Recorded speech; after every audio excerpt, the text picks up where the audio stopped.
د پیمخو سیاري ده بربادي ده بس د زړونو جواري ده بربادي ده پښتانه په یوه خوله نه دي ځکه ورک دي ګوره څومره آبادي ده بربادي ده او د آصف وزیر مرۍ ته ورغلی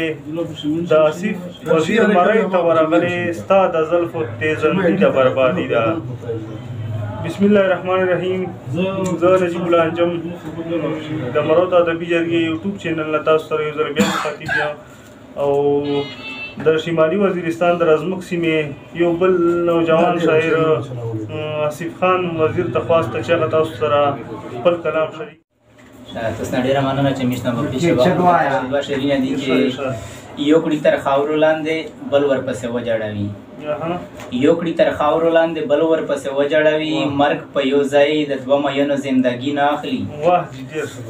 مونږ د یو بل د غریبۍ دومره احساس لرو چې زه یې رومال نه اخلم هغه مې بنګړي نه اخلي مونږ د یو بل د غریبۍ دومره احساس لرو چې زه یې رومال نه اخلم هغه مې بنګړي نه اخلي. غزل مطلب چې څنګه بیان کړم آشنا درته کیسه د هجر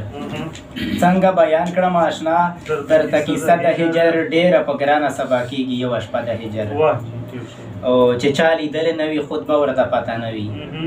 چې چا لیدلې نه وي خود به ورته پته نه وي خو بریان وایي چې که هسې افسانه د هجر او سیره ګریوان په زړه سورې په خوله جړه مایوسي سیره ګریوان په زړه سورې په خوله جړه مایوسي د دې څلورو سره کلکه د رشته د هجر چې د پخوا کې مینان ناست وي نو ډېر خیال کوه چې د پخوا کې مینان ناست وي نو ډېر خیال کوه چېرته په جهر ادا نه کړې کلمه د هجر او دوا یې صرف د جانان سپینه ننګو ته کتل آصفه بله بیخي نشته طریقه د هجر. مننه. دوا یې صرف د جانان سپینه ننګو ته کتل آصفه بله بیخي نشته طریقه د هجر. ډېره مهرباني.